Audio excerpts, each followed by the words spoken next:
Hi everyone, welcome back to Priya Gowda YouTube channel. ಇವತ್ತಿನ ತಮ್ಮನೇಲಿ ನೋಡಿರ್ತಕ್ಕಂಥ ನಿಮಗೆಲ್ಲ ಅರ್ಥ ಆಗಿರುತ್ತೆ ಇವತ್ತಿನ ರೆಸಿಪಿ ಏನು ಅಂತ. ಸೊ ಇವತ್ತಿನ ರೆಸಿಪಿ ಏನಪ್ಪ ಅಂತಂದರೆ baby weight gain recipe, healthy baby weight gain recipe. So ಈ ಒಂದು ರೆಸಿಪಿಯನ್ನು ಹೇಗೆ ಮಾಡೋದು ಅಂತ ನೋಡೋಣ ಬನ್ನಿ. ಸೊ ಅದಕ್ಕೂ ಮುಂಚೆ ಯಾರೆಲ್ಲ ನನ್ನ ಚಾನಲ್ನ ಇನ್ನೂ ಸಬ್ಸ್ಕ್ರೈಬ್ ಮಾಡಿಲ್ಲ, ಪ್ಲೀಸ್ ಸಬ್ಸ್ಕ್ರೈಬ್ ಮಾಡಿ, ಒಂದು ಲೈಕ್ ಮಾಡಿ, ಶೇರ್ ಮಾಡಿ, ಕಮೆಂಟ್ ಮಾಡಿ, ಹಾಗೆ ಸಪೋರ್ಟ್ ಮಾಡಿ ಅಂತ ಕೇಳ್ತೇನೆ. ಸೊ ಗೈಸ್, ಈ ಒಂದು ರೆಸಿಪಿಯನ್ನು ಹೇಗೆ ಮಾಡೋದು ಅಂತ ನೋಡೋಣ. ಇದಕ್ಕೂ ಮುಂಚೆ ಮಗುಗೆ ಈ ಒಂದು ರೆಸಿಪಿಯನ್ನು ಕೊಡೋದ್ರಿಂದ ತುಂಬಾ ಯೂಸಸ್ ಇದೆ ಅಂತ ಹೇಳ್ಬೋದು.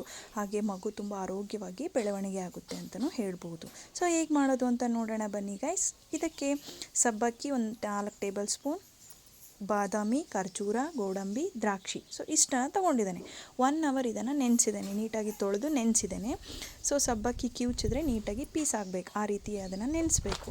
ನೆಕ್ಸ್ಟು ನೆಂತಿರ್ತಕ್ಕಂಥ ಬಾದಾಮಿಗೆ ಸಿಪ್ಪೆ ಸುಳಿದು, ಖರ್ಜೂರದಲ್ಲಿ ನೀಟಾಗಿ ಸಿಪ್ಪೆನ ತೆಗೆದು ನೋಡಿ, ಗೋಡಂಬಿ, ದ್ರಾಕ್ಷಿ, ಖರ್ಜೂರ, ಬಾದಾಮಿ, ಸೊ ಇಷ್ಟನ್ನು ತೊಗೊಂಡು ನೀಟಾಗಿ ಈಗ ನಾವು ಗ್ರೈಂಡ್ ಮಾಡ್ಕೋಬೇಕು. ಒಂದು ಮಿಕ್ಸಿ ಜಾರ್ಗೆ ಫಸ್ಟ್ ನೆಂದಿರ್ತಕ್ಕಂಥ ಈ ಸಬ್ಬಕ್ಕಿಯನ್ನು ಸೇರಿಸಿ, ತದನಂತರ ಈ ಒಂದು ಡ್ರೈ ಫ್ರೂಟ್ಸನ್ನು ಹಾಕಿ ನೀಟಾಗಿ ಗ್ರೈಂಡ್ ಮಾಡ್ಕೊಳ್ಳೋಣ, ನುಣ್ಣಗೆ ರುಬ್ಕೋಬೇಕು.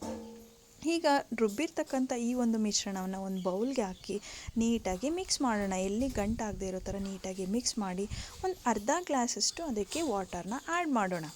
ಸೊ ನೆಕ್ಸ್ಟು ಚೆನ್ನಾಗಿ ಮಿಕ್ಸ್ ಮಾಡಬೇಕು. ಸೊ ಈ ಮಿಕ್ಸ್ ಮಾಡಿ ನೆಕ್ಸ್ಟು ಸ್ಟವ್ ಆನ್ ಮಾಡಿ ಸ್ಟವ್ ಮೇಲೆ ಬಾಯ್ಲ್ ಆಗಲಿಕ್ಕೆ ಇಡೋಣ.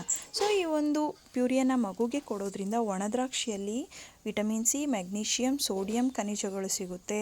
ಮತ್ತು ಗೋಡಂಬಿಯಲ್ಲೂ ಕೂಡ ತುಂಬಾ ದೈಹಿಕ ಅವಶ್ಯ ಇರೋ ಖನಿಜಾಂಶಗಳು ಸಹ ಸಿಗುತ್ತೆ. ಬಾದಾಮಿ ಮಕ್ಕಳ ಮೆದುಳಿನ ಬೆಳವಣಿಗೆಯನ್ನು ವೇಗಗೊಳಿಸುತ್ತೆ, ಹಾಗೆ ಮೆದುಳಿನ ಐಕ್ಯ ಮಟ್ಟವನ್ನು ಹೆಚ್ಚಿಸುತ್ತೆ. ಹಾಗೆ ಇದರಲ್ಲಿ ವಿಟಮಿನ್ ಇ, ಒಮೆಗಾ 3 ಕೊಬ್ಬಿನಾಮ್ಲಗಳಿವೆ, ಮೆದುಳಿನ ನರವನ್ನು ತುಂಬಾ ಬಲಗೊಳಿಸುತ್ತೆ ಅಂತ ಹೇಳ್ಬೋದು.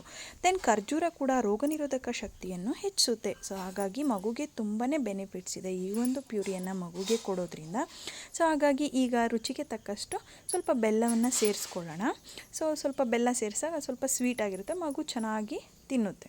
ಸೊ ಈಗ ನೆಕ್ಸ್ಟ್ ಚೆನ್ನಾಗಿ ಮಿಕ್ಸ್ ಮಾಡಿ ಅದಾದ ನಂತರ ಈ ಒಂದು ಸ್ಟವ್ನ ಆಫ್ ಮಾಡಿ ನೀಟಾಗಿ ನಾವು ಚೆನ್ನಾಗಿ ಬಿಸಿ ಆರಿದ ಮೇಲೆ ನೀಟಾಗಿ ಒಂದು ಬೌಲಿಗೆ ಸರ್ವ್ ಮಾಡ್ಕೊಳ್ಬೋದು. ಸೊ ಈ ಒಂದು ಪ್ಯೂರಿಯನ್ನು ನೀವು ಕೂಡ ಟ್ರೈ ಮಾಡಿ ಫ್ರೆಂಡ್ಸ್, ತುಂಬ ಚೆನ್ನಾಗಿರುತ್ತೆ. ಈ ನನ್ನ ಒಂದು ವಿಡಿಯೋ ನಿಮಗೆ ಇಷ್ಟ ಆದರೆ ಪ್ಲೀಸ್ ಒಂದು ಲೈಕ್ ಮಾಡಿ, ಸಬ್ಸ್ಕ್ರೈಬ್ ಮಾಡಿ, ಹಾಗೆ ಕಮೆಂಟ್ ಮಾಡಿ. ಸೊ ನೋಡಿ, ಈಗ ಒಂದು ಬೌಲ್ಗೆ ಸರ್ವ್ ಮಾಡಿಕೊಂಡು ಮಗುಗೆ ತಿನ್ನಿಸ್ಬೋದು. ಮಗು ಕೂಡ ತುಂಬ ಚೆನ್ನಾಗಿ ತಿನ್ನುತ್ತೆ. Thank you guys. Thanks for watching. Thank you one and all.